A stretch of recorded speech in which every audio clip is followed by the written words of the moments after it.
नमस्कार प्यारे साथियों, एक बार फिर से हाजिर हूँ राजस्थान जीके के महत्वपूर्ण प्रश्नों का टेस्ट लेकर।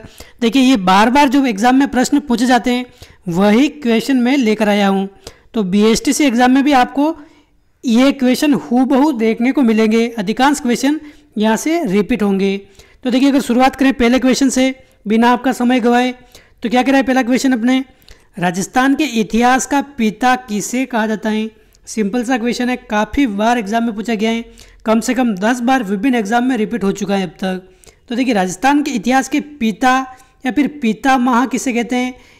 क्वेश्चन की लैंग्वेज भी चेंज कर सकता है। तो क्या हो जाएगा इसका आंसर, कर्नल जेम्स टोड हो जाएगा इसका correct answer. Colonel James Tod का एक उपनाम भी पूछा जाता है, घोड़े वाले बाबा। घोड़े वाले बाबा अगर पूछा जाए तो किसे कहते हैं अपने, कर्नल जेम्स टोड को कहा जाता है।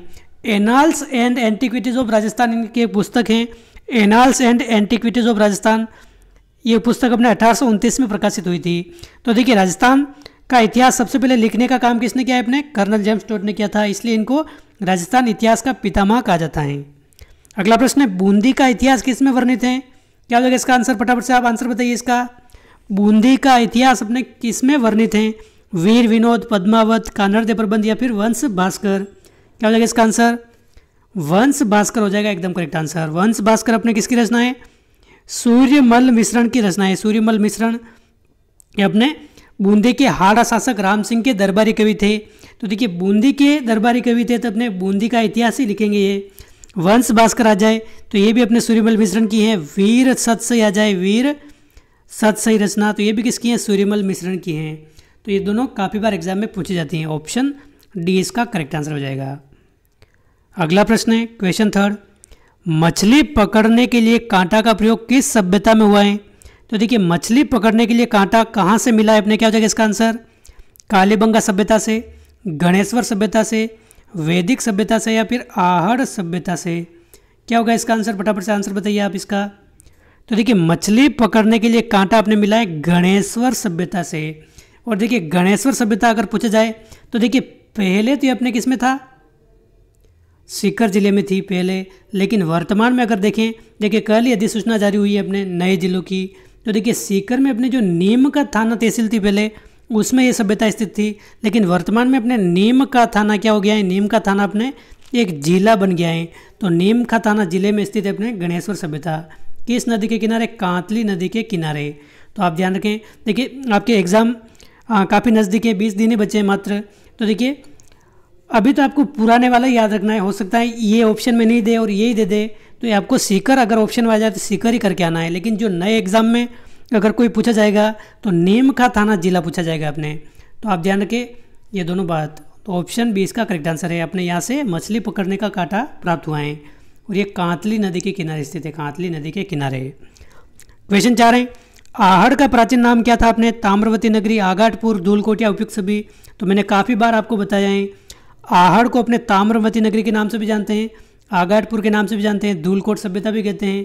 तो उपयुक्त सभी हो जाएगा इसका करेक्ट आंसर। आहड़ नदी के किनारे ये अपने आहड़ नदी अपने उदय सागर झील तक तो अपने आहड़ के नाम से जानी जाती हैं और आगे अपने बेड़च के नाम से जानी जाती हैं अपने। और बेड़च अपने बनास की सहायक नदी हैं, इसलिए आहड़ सभ्यता को अपने बनास संस्कृति का स्थल भी कहा जाता है। तो ये सभी बातें आप ध्यान रखें। Option D. आहड़ उदयपुर के पास क्या स्थित है, क्या हो जाएगा इसका आंसर, सहेलियारी बाड़ी, नागदा, शासकों की समाधि या फिर सज्जनगढ़। तो देखिए, ये कंफ्यूज कर सकता है आपको इक्वेशन। आहड़ क्या है अपने, एक उदयपुर में एक एरिया का नाम भी है, आहड़ नदी भी है, आहड़ सभ्यता भी है और आहड़ वर्तमान में उदयपुर में एक एरिया का नाम भी है, पर्टिकुलर एक स्थान विशेष का नाम भी है।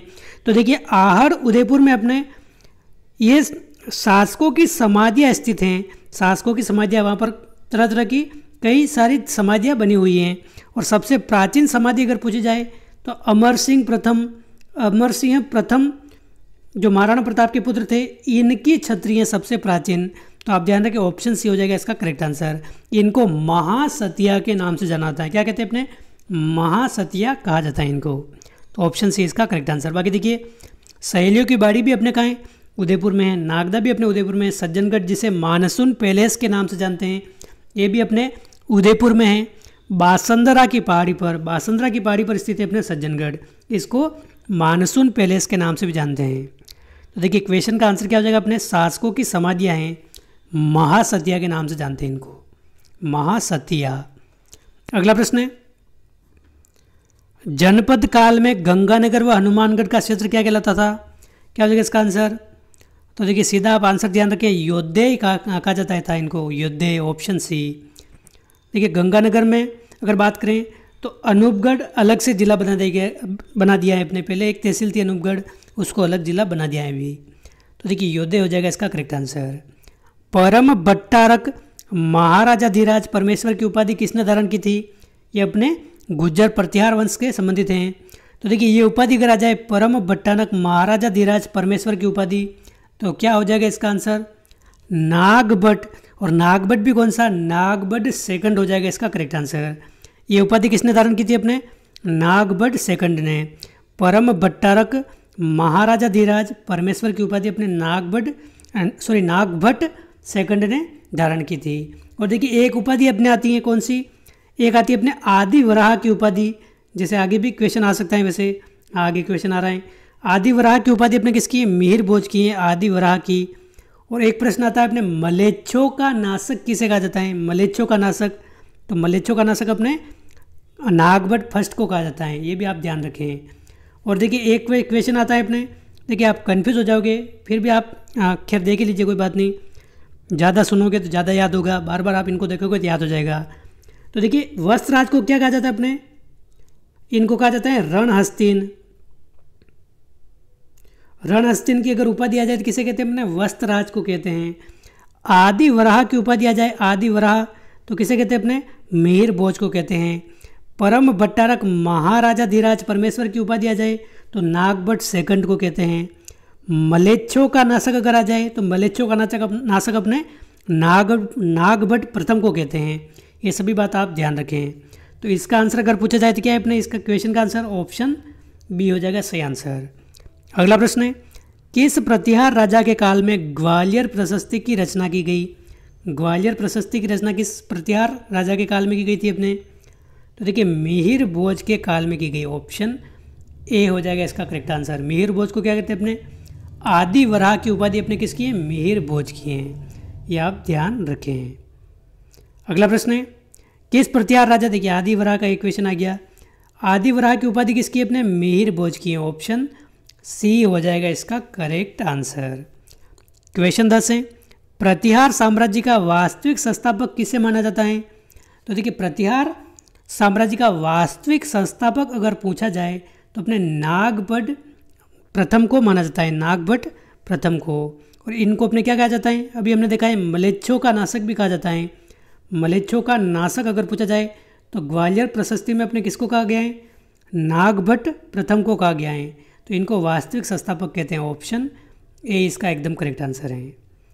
अगला प्रश्न है, उदयपुर राज्य का प्राचीन नाम क्या था? देखिए प्राचीन नाम काफ़ी बार एग्जाम में पूछे जाते हैं। विभिन्न जो भी अपने शहरों के उपनाम हैं, विभिन्न व्यक्तियों के उपनाम हैं, ये अलग से टॉपिक हमने देख लिया है, आप सर्च करके देख सकते हैं। राजस्थान के उपनाम आप सर्च करेंगे तो आपको वीडियो मिल जाएगा। तो देखिए उदयपुर का अगर पूछा जाए तो सीवी जनपद में शामिल था, अपने सीवी कहा जाता है अपने उदयपुर के आसपास का क्षेत्र, तो ऑप्शन बी हो जाएगा इसका सही आंसर। ये आप ध्यान रखें, पूछा जा सकता है और बार बार ये पूछे जाते हैं, पूछा क्या जा सकता है अपने कम से कम 5 6 बार ये रिपीट हो चुके हैं विभिन्न प्रश्न। कोटा राज्य की स्थापना किसने की है अपने? क्या हो जाएगा इसका आंसर? कोटा राज्य की स्थापना अपने माधो सिंह हाड़ा ने की है, ऑप्शन ए हो जाएगा इसका करेक्ट आंसर। और देखिए एक अपने जोधपुर राज्य की स्थापना के बारे में पूछा जाता है, राव जोधा ने अपने जोधपुर की स्थापना 1459 में की है, ये भी आप ध्यान रखें, इसके बारे में सबसे अधिक पूछा गया है जोधपुर के बारे में, तो ये भी आप ध्यान रखें। और कोटा राज्य की स्थापना अपने माधो सिंह हाड़ा ने की है, ऑप्शन ए सही हो जाएगा। क्वेश्चन 13 है, खिलजी ने जालोर को जीतकर उसका नाम क्या रख दिया था? मोमिनाबाद, खिजराबाद, जलालाबाद या फिरोजाबाद? क्या हो जाएगा इसका आंसर? जालोर से आप ध्यान रखिए, ज से जलालाबाद, ऑप्शन सी हो जाएगा इसका करेक्ट आंसर, ये हो जाएगा सही आंसर। और देखिए खिजराबाद की अगर बात करें तो चित्तौड़ दुर्ग को जीतकर अलाउद्दीन खिलजी ने अपने बेटे खिज्र खां के नाम पर अपने चित्तौड़गढ़ दुर्ग का नाम रख दिया था अपने खिजराबाद, ये भी आप ध्यान रखें। इसके अलावा अपने मोमिनाबाद अपने आमेर दुर्ग का नाम रखा था, आमेर दुर्ग का, लेकिन ये अलाउद्दीन खिलजी ने नहीं रखा था। ये अपने किसने रखा था? बहादुर शाह ने रखा था। बहादुर शाह ने अपने जयपुर का जो आमेर का किला है इसको जीत कर अपने इसका नाम मोमिनाबाद रख दिया था, ये आप ध्यान रखें। और अपने जलालाबाद किसका हो जाएगा? जालोर का हो जाएगा। ऑप्शन सी इसका हो जाएगा करेक्ट आंसर। अगला प्रश्न है, लोहागढ़ दुर्ग किसने बसाया था, बनवाया था?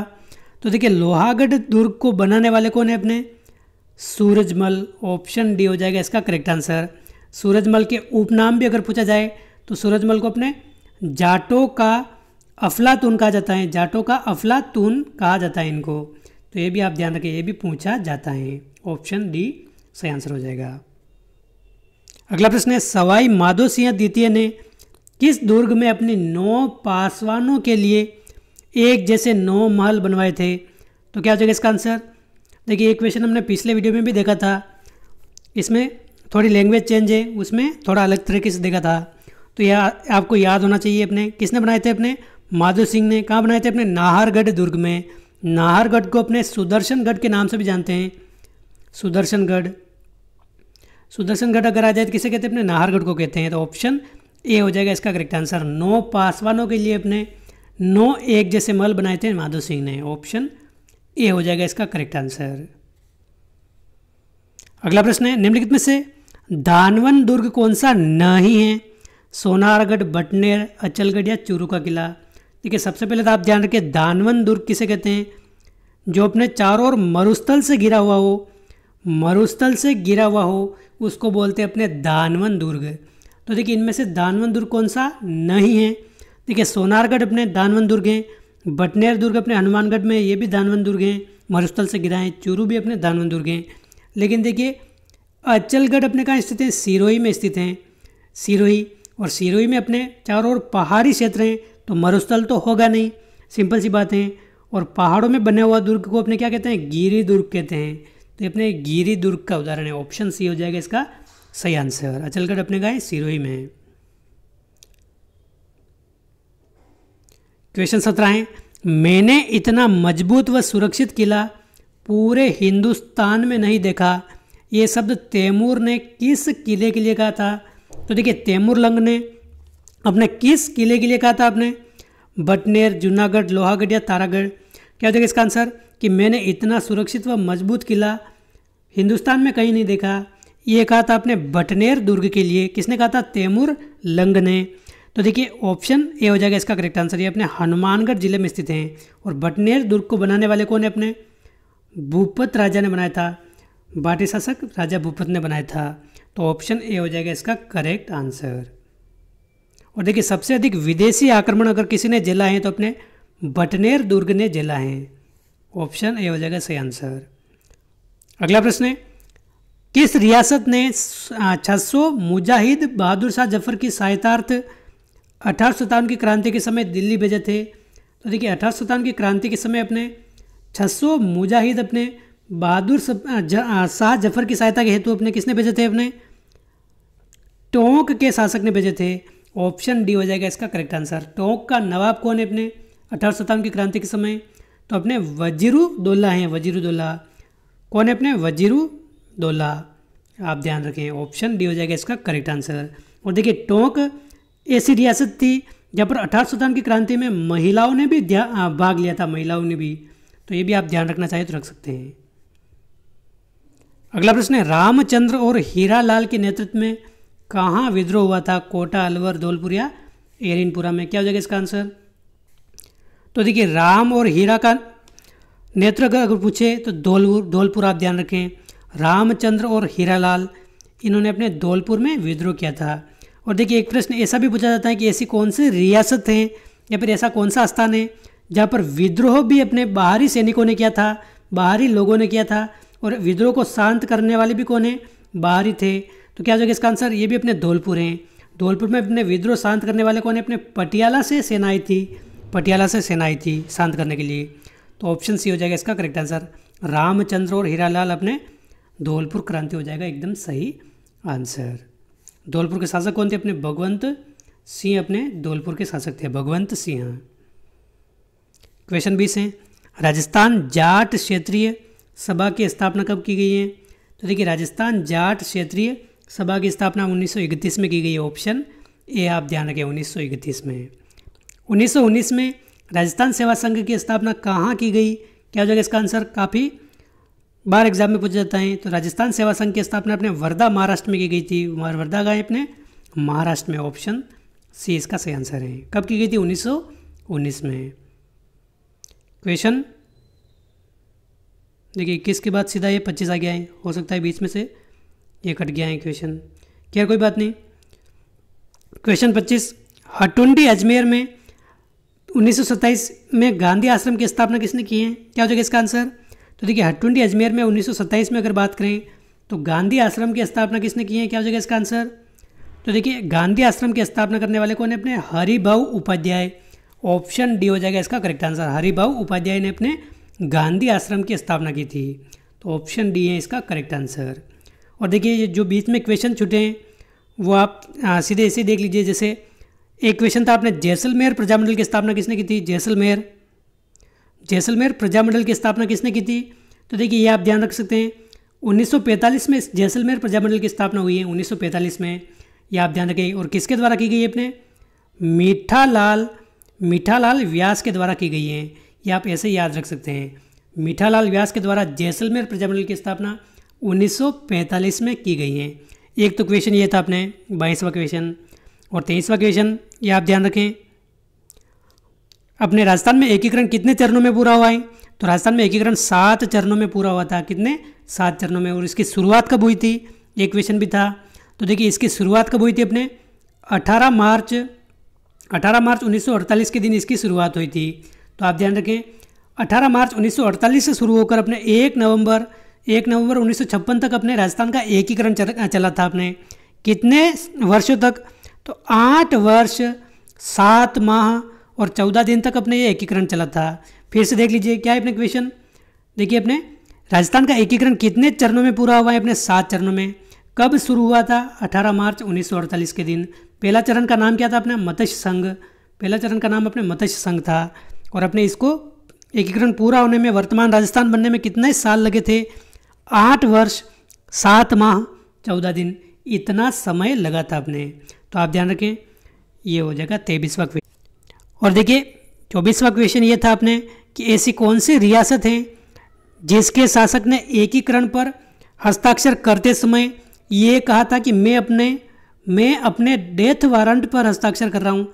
डेथ वारंट पर हस्ताक्षर कर रहा हूँ। तो देखिए अपने बांसवाड़ा के शासक थे। कौन थे? अपने बांसवाड़ा के शासक थे अपने, जो कौन थे? अपने चंद्रवीर सिंह। इन्होंने जब एकीकरण के पत्र पर हस्ताक्षर किया था, इन्होंने कहा था कि मैं अपने डेथ वारंट पर हस्ताक्षर कर रहा हूँ, एकीकरण पर साइन नहीं कर रहा हूँ। ये कहा था मैं अपने डेथ वारंट पर हस्ताक्षर कर रहा हूँ। इतना ये उदास हो गए थे। तो ये अपने बांसवाड़ा के शासक थे। कौन? अपने चंद्रवीर सिंह थे। ये थोड़ा ये PDF बनने में थोड़ा मिस्टेक हो गया है, तो ये मैंने आपको ऐसे ही बता दिया है, ये आप ध्यान रखें। तो देखिए एक क्वेश्चन का आंसर आप कमेंट करके बताइए। अंग्रेजों द्वारा प्रदान की गई राय बहादुर की उपाधि किसने लौटा दी थी? तो क्या हो जाएगा इसका आंसर? आप कमेंट करके फटाफट से आंसर बताइए इसका। जमनालाल बजाज, प्रताप सिंह बारठ, दामोदर व्यास या फिर माणिक्यलाल वर्मा। राजस्थान के संदर्भ में इसका आंसर क्या हो जाएगा? फटाफट से आप इसका आंसर कमेंट करके बताइए। और नहीं आता है तो आप कहीं से भी इसको ढूंढिए, कमेंट कीजिए, क्योंकि ये क्वेश्चन भी बार बार एग्जाम में पूछा जाता है। तो इस वीडियो में बस इतना ही। मिलते हैं अगली वीडियो में। जय हिंद, जय भारत।